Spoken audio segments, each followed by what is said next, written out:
सुनकर रवि डर गया और घबराते हुए बोला, कौन हो तुम? क्या चाहते हो? ज्यादा झिक-झिक करने की जरूरत नहीं है।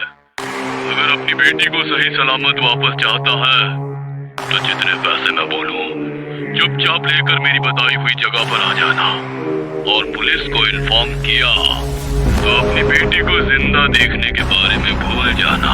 यह सुनकर रवि बेहद डर गया और बोला, तुम जितना मांगोगे मैं दे दूंगा। बताओ कहाँ आना है? मेरी बेटी से एक बार मेरी बात करवा दो। कहाँ आना है, कितना लाना है, ये बात मैं अगली कॉल पर बताऊंगा। तब तक मेरी कॉल का इंतजार कर और पुलिस को इन्फॉर्म करने की सोच भी मत लेना। यह सुनते ही रवि का दिल दहल गया। उसने आगे बात करनी चाही, लेकिन कॉल डिस्कनेक्ट हो चुका था। उसके हाथ से फोन छूट गया।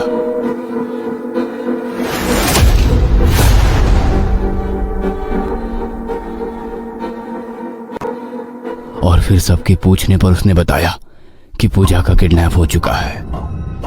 ये सुनकर बाकी सब लोग परेशान हो गए। पल्लवी रो पड़ी और पूरे घर में गम का माहौल बन गया। रवि, वो जितने भी पैसे मांग रहा है उसे दे दीजिए। मुझे बस मेरी बेटी वापस चाहिए। कितने पैसे मांग रहा है वो? उसने कहा कि अगली कॉल पर बताएगा, और अगर हमने कुछ भी पुलिस को बताया तो वो हमारी पूजा को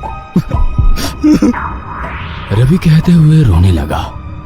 अब उनके पास किडनैपर की अगली कॉल का इंतजार करने के अलावा कोई और रास्ता नहीं बचा था। कुछ देर बाद राजीव भी घर आया तो उसको पूजा के अगवा होने की खबर मिली। सुनकर वो भी परेशान हो गया।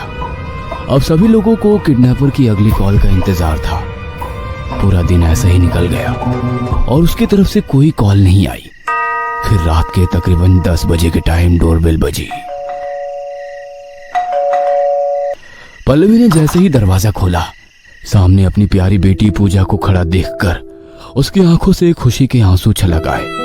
उसने जल्दी से पूजा को गले लगा लिया और फिर रवि भी आकर उससे लिपट गया।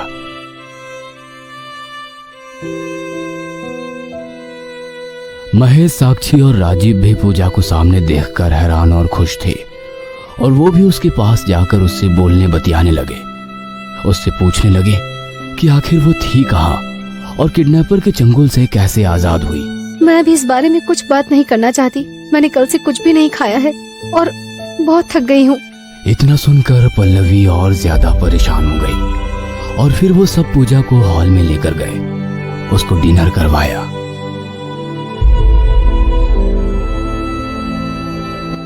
मम्मी, मैं कहाँ थी, कैसे थी, अब आप उस बात को भूल जाइए। मैं सही सलामत आपके पास वापस आ चुकी हूँ। सिर्फ इस बात की तसल्ली रखिए, इन 2 दिनों में मेरे साथ जो हुआ उसको मैं याद भी नहीं करना चाहती।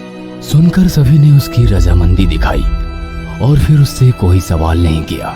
पूजा डिनर के बाद सीधे अपने कमरे में चली गई और फिर दरवाजा बंद हो गया। थोड़ी देर बाद रवि और पल्लवी भी अपने कमरे में चले गए। अब उनके दिल को सुकून था, इसलिए दोनों आज चैन की सांस ले पा रहे थे। लेकिन पता नहीं क्यों महेश, साक्षी और राजीव के चेहरे पर एक तरह की हैरानी छाई हुई थी। महेश और राजीव किसी को बिना बताए कार लेकर वहां से निकल गए।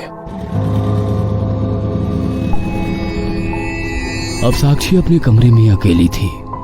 तकरीबन 1 घंटे बाद जब वो अपने कमरे में बैठी राजीव और महेश के लौटने का इंतजार कर रही थी, तब उसके कानों में एक शोर की आवाज आई। गौर से सुनने पर उसको लगा कि आवाज बर्तनों के बजने की थी जो किचन से आ रही थी। लेकिन इतनी रात में किचन में कौन काम कर रहा होगा, यह सोचकर वो रूम से बाहर निकलकर किचन की तरफ गई। उसने देखा कि सामने गैस पर रखी कढ़ाई में तेल उबल रहा है और पूजा उसके सामने खड़ी हुई है। पूजा, तुम इतनी रात में यहाँ क्या बना रही हो?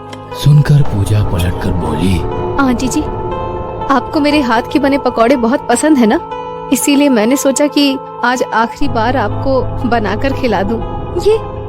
ये तुम किस तरह बात कर रही हो? सुनकर पूजा की आंखें लाल लाल चमकने लगी और चेहरे का रंग काला सा पड़ गया। उसकी आवाज भी अब भयानक सी हो गई थी।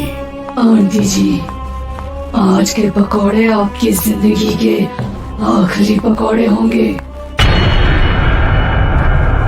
कहकर उसने साक्षी की गर्दन पकड़ी और जलती कढ़ाई में जो तेल उबल रहा था उसमें साक्षी का मुंह दे दिया। साक्षी चिल्लाई।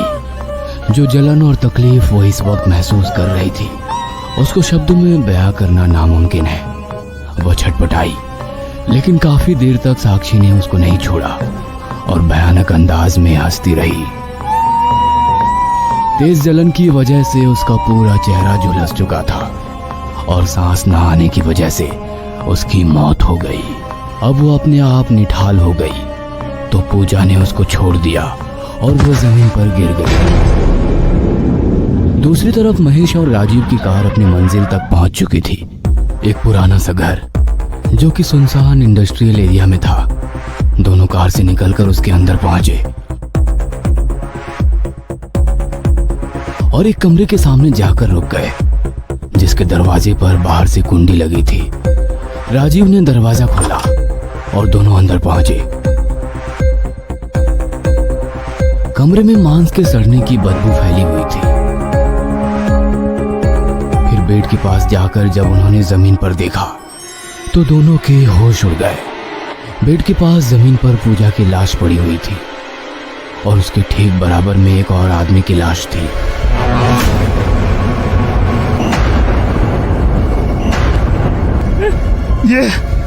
ये कैसे हो सकता है? अगर ये मर चुकी है तो वो हमारे घर में कौन है? यह देखकर महेश भी थर थर कांपने लगा और बोला, जल्दी से घर चलो, लगता है वो कोई और है। दोनों तेजी के साथ वापस घर को निकल गए।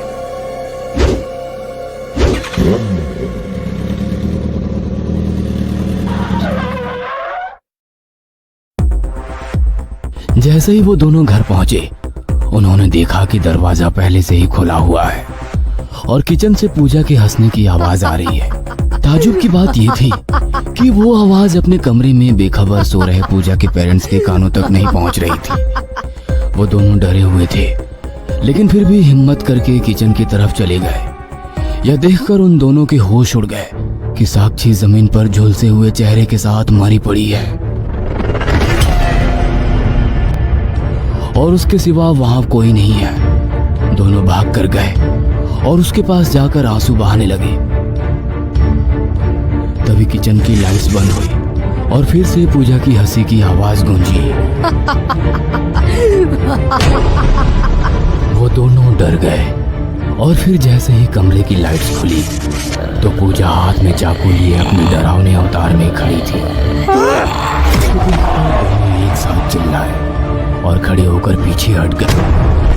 क्यों अंकल, जिस भतीजी से इतना प्यार करते हो उसको जिंदा देखकर आपको खुशी नहीं हो रही? और राजीव, तुम अपनी प्यारी बहन को देखकर डर क्यों रहे हो? हमें माफ कर दो पूजा, हमारा तुमको मारने का प्लान बिल्कुल भी नहीं था। ये सब मैंने पापा के कहने पर किया था। सुनकर पूजा की आंखों में जलजला सा उबलता नजर आया और वो चिल्लाई, क्यों? आखिर आपने ऐसा क्यों किया? डैडी से विरासत में मिला सारा पैसा तो मेरी कंपनी फ्लॉप होने के बाद खत्म हो गया था, लेकिन तुम्हारे पापा ने मुझे मैनेजर की जॉब दी और घर में भी रखा। पर साक्षी इस बात से सहमत नहीं थी। वो हमेशा मुझसे इस बात पर झगड़ा करती थी कि मुझे इस प्रॉपर्टी से भी आधा हिस्सा मिलना चाहिए। लेकिन अपनी कंपनी फ्लॉप होने के बाद मैं ऐसे कैसे रवि से बोल सकता था कि अपनी प्रॉपर्टी का भी आधा हिस्सा मुझे दे दे। इसलिए हमने मिलकर ये प्लान बनाया। प्लान के हिसाब से हम फिरौती की रकम बहुत ज्यादा मांगने वाले थे।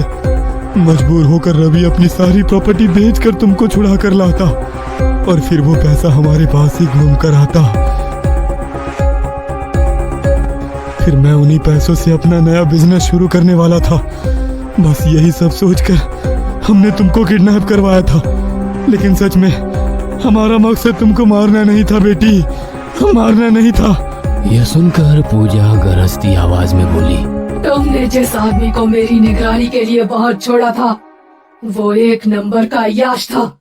उसने मुझे खाने पीने को कुछ नहीं दिया और बोला कि अगर खाना चाहिए तो जो वो कहे उसके साथ करूं।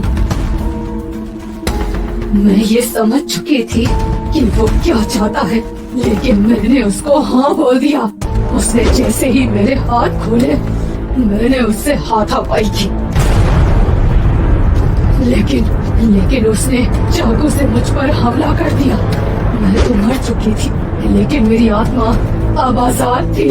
मैंने सबसे पहले इसी को मारा और फिर अपनी मौत का बदला लेने अपने घर वापस लौट आई। ये सुनकर वो दोनों थर थर कांपने लगे। कुछ देर बाद रवि और पल्लवी के दरवाजे पर किसी ने दस्तक दी।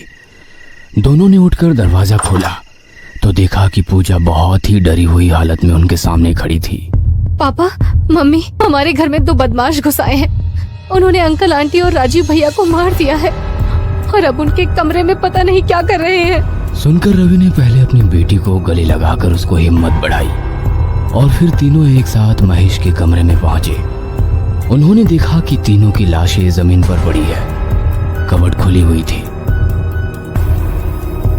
और उसमें लगी तिजोरी खाली नजर आ रही थी। उन्होंने समझ लिया कि वे लोग लूटपाट के इरादे से यहाँ आए होंगे और तीनों को मारकर पैसा लेकर फरार हो गए। उनकी लाशें देखकर पूजा बहुत जोर से चिल्लाई और अपने पापा के गले लग गई। रवि ने समझा कि बच्ची 3-3 लाशें देखकर डर चुकी है और प्यार से उसके सर पर हाथ फेरकर उसको पुचकारने लगा। रवि के चेहरे पर भाई के मरने का गम नजर आ रहा था, लेकिन गले लगाते ही पूजा के चेहरे पर एक रहस्यमय मुस्कान छलक आई और आंखें लाल लाल चमकने लगी, जो इस बात का प्रमाण दे रही थी कि उसने अपना बदला ले लिया है और वो एक रूह है। ये हमेशा एक राज ही रहेगा।